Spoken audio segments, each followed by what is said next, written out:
Jules Verne, c'est 22 000 pages, une soixantaine de chefs-d'œuvre, de l'île mystérieuse à 5 semaines en ballon, du tour du monde en 80 jours, aux enfants du capitaine Grant. Des épopées qui ont enflammé les imaginations. Jules Verne, ce faiseur de monde, avait l'habitude de naviguer en baie de Somme avec l'oncle de Pierre de Vimes.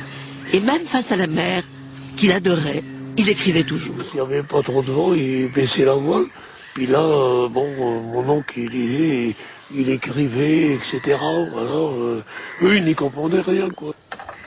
Il emportait avec lui cet écritoire et remplissait ses petits carnets de notes et de dessins qui allaient nourrir ses livres. De 1865 à 1870, entre 2 voyages en baie de Somme, il vit dans cette maison du Crotoy, la solitude. Il y écrit quelques chefs-d'œuvre, dont Paris au XXe siècle et 20 000 lieues sous les mers. Lorsqu'il s'installe ici, il a 37 ans. Il est marié à une femme fortunée, Honorine, qu'il a laissée à Amiens avec leur fils Michel, qu'il ne supporte pas. Il l'enverra même en maison de correction, lui qu'on fait passer pour un écrivain pour enfants.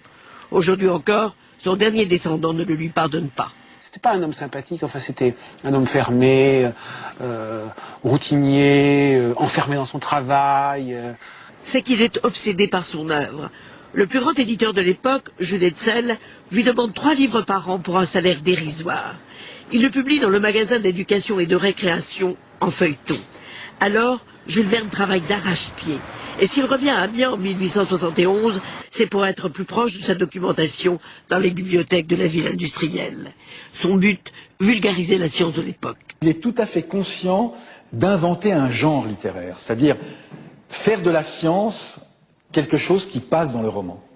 Et 100 ans après sa mort, il a toujours de nouveaux lecteurs. Sur sa tombe, à Amiens, nous avons trouvé la lettre d'un petit garçon qui lui écrit « Monsieur Verne, je voulais vous dire que je suis votre plus grand fan. Vous avez changé ma vie. »